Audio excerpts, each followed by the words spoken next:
Friends, welcome back to my channel M S Parash Pathar. তোমরা কেমন আছো? নিশ্চয়ই ভালো আছো। পুরো মাথা ভর্তি করে হেনা লাগিয়ে নিয়েছি, আর শুকিয়েও গেছে, অনেকক্ষণ হয়েছে, মোটামুটি 1 ঘন্টা হয়ে গেছে। অন্য দিন এত লাগাতে দেরি হয় না, কিন্তু তো সেই জন্য একটু তাড়াতাড়ি লাগিয়ে নিচ্ছি।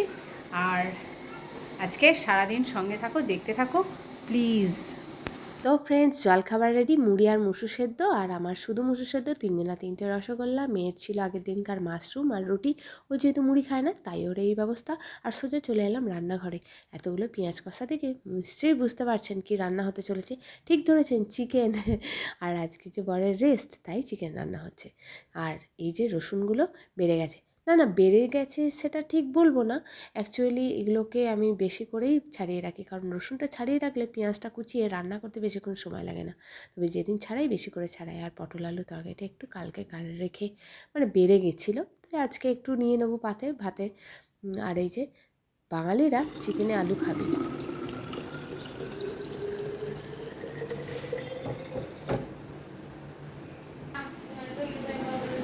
ওরা তো কত পরে, এই যে জল জল চলে এলো। এই যে রান্নার মধ্যে মধ্যে আমি সরে যাই, মানে অন্য কাজে যুক্ত হয়ে যাই বলে না, রান্নাটা অনেক সময় একটু একটু পোড়া পোড়া হয়ে যায়। এই যে পেঁয়াজগুলো একটু একটু পোড়া পোড়া হয়ে গেছে, কি করব বলুন? একা হাতে একা সংসার, সব কিছু সামলাতেই হবে। তার মধ্যে আবার আদাটা বাটা ছিল না, খেয়াল ছিল না।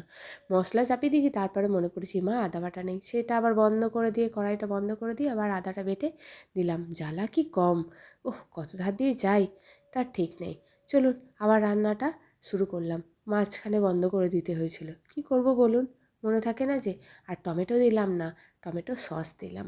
দেখবেন খেয়ে একবার, অনেকে দই দেয়, টমেটো দেয়, কিন্তু আমি টমেটো সস দিয়ে রান্না করি। এর কালারটাও খুব সুন্দর আসে, আর টেস্টটাও দারুণ হয়। কিন্তু বিশ্বাস করুন, একবার যারা রান্না করেননি, একবার করে দেখবেন আমার কথা শুনে, খুব সুন্দর লাগলো। আর এই গরম মশলাটা কিন্তু আমি ঘরে বানিয়েছি।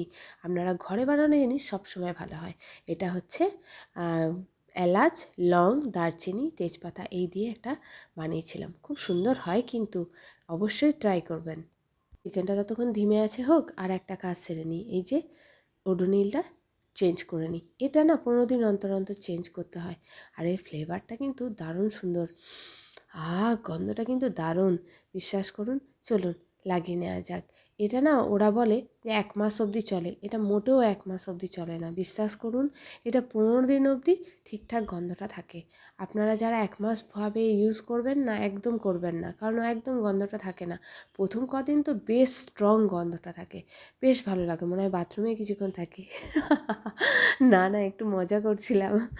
চলুন র্যাপারটাও ফেলে দিই, প্রপার জায়গায় না ফেললে আবার পরিষ্কার থাকবে না ঘরদোর। আর এই যে মেয়ের স্নান হয়ে গেছে, জামা কাপড়টা ভিজিয়ে রাখলাম। তারপরে রয়েছে আরও বেসিনে কতগুলো বাসন। ওহ, ছোটোখাটো অনেক কাজ বাকি। এই যে চিকেনটা না ধিমে আছে হোক, একটু ঢাকা দিয়ে আমি না প্রেসার কুকারেও করি না, আর হাই আঁচেও করি না। এই ধিমে আছে, একটু ঢাকা দিয়ে করি। আর জলও বেশি দিই না, তাতে না টেস্টটা বেশ সুন্দর হয়। আর আমাদের এখানে না চিকেনের ঝোল কেউ খায় না, একটু মানে কষা কষাই খেতে পছন্দ করে। চলুন, এর মধ্যে আবার আমার দাওয়াই আছে। এটা না কেন যে আনে আমার বর, আমার না একদম ভাল লাগে না। এই যে তারপরে এটা খাওয়ার পর না আমি একটা প্রসাদে খেজুর খেয়ে নিই, মানে ঠাকুরকে দিয়েছিলাম, ওই খেজুরটা রেখে দিই। তবে অ্যানিমিয়ার জন্য কিন্তু দুটোই খুব ভালো। যেমন খেজুর খাওয়া ভালো, তেমনই কিন্তু কুলেখাড়ার শাক খাওয়া ভালো। দুটোর মধ্যেই আয়রন আছে, এটাই শুনেছি। কি বিচ্ছিরি খেতেছি বাবারে। তারপরেই না আমি খেজুরটা ভরে নিই। এই যে রক্ত কত দেখুন, সব ফ্যাকাশে। কি বলবো, বর জোর করে গেলায়। রক্ত নেই, তাই কুলেখাড়ার ডগ বর বাজারে গেলে কুলেখাড়ার ডগটা মনে হয় আগে কেনে, কুলেখাড়ার শাকটা এটা মনে হয় ও আগে কেনে, ওটাকে আগে নিয়ে আসবে, ড্রেস আমাকে গেলাবে। তো বিরক্ত লাগে, কি করব। অক্টোবর মাস, আর কি রোদটাই না করেছে দেখুন। তাই আমি নিজেকে সামলাতে না পেরে বাজার থেকে আনা নতুন শুকনো লঙ্কাগুলো বোট ছাড়িয়ে রোদে দিয়ে দিলাম। আর 1 বছরের পুরনো বড়িগুলো রোদে দিয়ে দিয়েছি। আর শুয়ে শুয়ে পড়ছিস? এসি চালানো হয়ে গেছে? হুম, কে রে? 7 শয়তানের 1 শয়তান হয়েছে। বললাম যে এখন এসি চালাস না। হ্যাঁ, দরজাটা বন্ধ করো। চিকেনটা লাস্টের দিকে একটু গোলমরিচ ছিটিয়ে দিলাম তাই, আর ভাতটাও হয়ে গেছে, এবার নামিয়ে ফ্যান ঝরিয়ে দেবো। চিকেনে গোলমরিচ আর কাঁচা মরিচ সবসময় লাস্টের দিকে দেবেন। গোলমরিচটা দিলে তার ঝালের প্রখরতাটা থাকে, আর কাঁচা মরিচটা দিয়ে গ্যাসটা অফ করে ঢাকা দিয়ে দেবেন। এই কাঁচা লঙ্কার যে ফ্লেভারটা ওটা চিকেনের মধ্যে বসে যায়। ফ্রেন্ডস, স্নান হয়ে গেছে, স্নান সারা, এরপর খাওয়ার পালা। প্রায় 2টো বাজে চলো, এই স্নান সারলাম, মানে স্নান সারতে আমার দেরিই হয়ে যায়। তো যাই হোক, চলো কি খাই দেখি। তোমরা তো জানো কি খাচ্ছি, তাই না? চলো তাহলে একবার দেখে নেওয়া যাক। এটা চিনতে পারছো? এটাকে গ্রাম বাংলার টক বলে। এটা হচ্ছে নিরামিষ টক, মূলো, কুমড়ো, আলু, বেসন বড়ি আর দিয়ে টকটা মানে বানিয়েছিলাম তেঁতুল দিয়ে, তারপরে কাঁচা লঙ্কা কাঁচা পেঁয়াজ দিয়ে মেখে খেতে ভাতের সঙ্গে দারুণ লাগে। অ্যাকচুয়ালি বলতে পারো এটা গরিবি আনার খাবার, কিন্তু তা হলেও আমার খুব ভালো লাগে, যেহেতু আমি গ্রামের মেয়ে। এগুলো একবার খেয়ে দেখবেন। অনেক সময় আমের চাটনি, কুলের চাটনি, আমড়ার চাটনি, অনেক কিছু তো খেয়েছেন, এগুলো একবার খেয়ে ট্রাই করে দেখবেন। যারা খাননি দেখবেন দারুণ মজা লাগছে। আর এই যে ভাত বাড়া হয়ে গেল। আপনারা হয়তো ভাববেন এত ছোট হাঁড়ি, আর তার উপর আবার 3 জনের ভাত, এ বাবা! আমার মেয়েরটা বাড়া হয়ে গেছে, মেয়ে খুবই অল্প ভাত খায়। এটা হচ্ছে হাজব্যান্ডও ভাতটা কমই খায়, কিন্তু আজকে একটু বেশি খায়, কারণ চিকেন হয়েছে তাই। মানে আমার হাজব্যান্ড ভাত খায় তার নিজের খাবার মেনু দেখে আর কি। নিরামিষ হলে তখন বলে ভাত তোলো, এতটা ভাত খাবো না। আর আমার সেসব নাই, আমি আমার যেমন খিদে তেমনই খাই। এই যে আমার বাড়া হয়ে গেছে, তারপরেও দেখুন এতগুলো ভাত কিন্তু বেঁচে গেছে, বুঝতে পারলেন?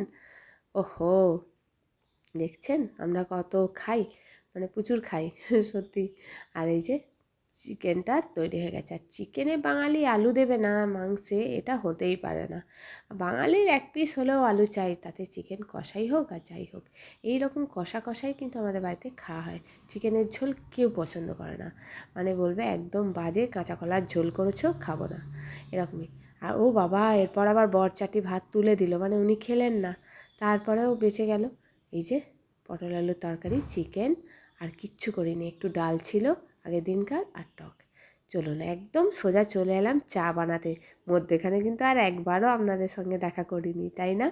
আরে ভিডিওটা অনেক বড় হয়ে যাবে, আপনারাই দেখবেন না, বোর হয়ে যাবেন। আর এই যে এগুলো বেশ আজকে রোদে খটখটে হয়ে শুকিয়েছে, কি মজা। আর এগুলো হচ্ছে 1 বছর হয়ে গেল বড়িগুলো, কি দারুণ খেতে, বিশ্বাস করুন। তা করতে করতে চাটাও হয়ে গেল। ওহ, চায়ের যদি এই কালারটা না আসে তাহলে চা খেয়ে মজা হয় না। আর এই যে চলুন চালটা তুলে নিই। চালটা দুপুরবেলায় দিয়ে মানে ভিজিয়ে শুকাতে দিয়ে, ধুয়ে শুকাতে দিয়ে শুয়ে গেছিলাম। আর বিকালে উঠে দেখলাম যে শুকিয়ে গেছে বেশ। বুঝতে পারছেন না কি হবে? ওই যে আমাকে না এরা দিনরাত খাটিয়ে মারে, দিনরাত খাই খাই খাই খাই, সকালবেলা থেকে দিনরাত খাটিয়ে মারে। জলখাবারটা একটু কম করে সেরেছিলাম, দেখছেন তো কী অবস্থা করেছে। এই যে নিজের ঘরে তৈরি একটু গরম মশলা দিয়ে দিলাম, আর একটু হলুদ দিয়ে দিলাম, আর তারপরে নিজের ঘরে বানানো একটু ঘি দিয়ে দিলাম। এটা অল্পই দেব, কারণ শরীরের ওপর খেয়ালটা রেখেই দিতে হবে, তাই না? মানে ফ্যাট হয়ে যাবে যাতে। এটাকে পুরো এবার মাখিয়ে রেখে দেবো। বুঝতে পারলেন এবার কি হবে? আরে বাসন্তী পোলাও হবে। আর আমার মেয়ে ওই যে ব্রেড নিতে শুরু করে দিয়েছে। আমি কিন্তু ব্রেড খাবো না, কারণ আজকে খাওয়া দাওয়াটা দুপুরে হয়েছে, তারপর আবার রাতেও বেশ জমকালো খাবার দাবার হতে চলেছে। তাই আমি একটা মেরি বিস্কুট মানে চায়ের সঙ্গে নিয়ে নিলাম। তো এটা আমার বেশ ভালো লাগে, কিছু না হলেও আমি এটা নিয়ে খেয়ে নিই। আপনাদের কি এরকম ভালো লাগে একবার জানাবেন তো। আমি কিন্তু এভাবে নিয়ে বাচ্চাদের মতো খেতে খুব ভালোবাসি। যাই হোক, খেয়ে নিই, আমি বেশ টেস্ট পাই। খুব সুন্দর লাগছে। আপনারা প্লিজ একটু জানাবেন আমাকে কেমন মানে লাগে খেতে, খেয়ে পরে। চলুন এরপর আবার রাতের রান্না। উফ, বাপরে বাপ, সে সকালবেলা থেকে রান্নাই করে যাচ্ছি।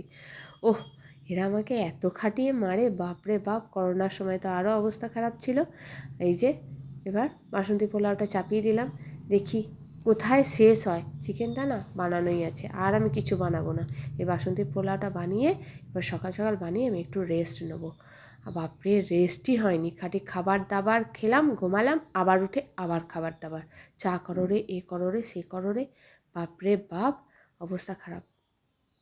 চলুন, আপনারা কি সবসময় কিশমিশ ধুয়ে রান্না করেন?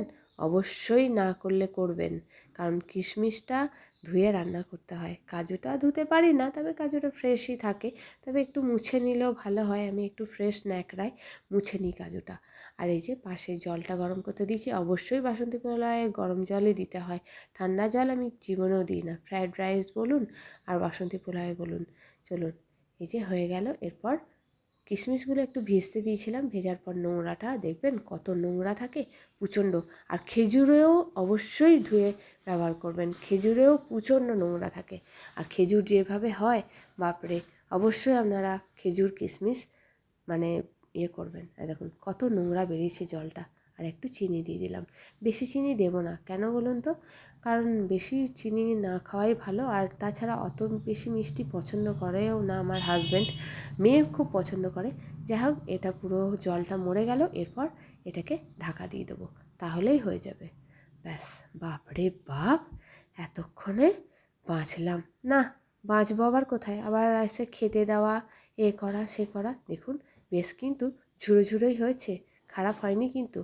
আপনারাও কি এমনভাবেই বানান নাকি অন্যভাবে বানান, আমাকে একটু জানাবেন প্লিজ, তাহলে একটু শিখবো এই আর কি। হয়তো ইউটিউব দেখে শেখা যায়, কিন্তু তা হলো। আজকের মতো টাটা।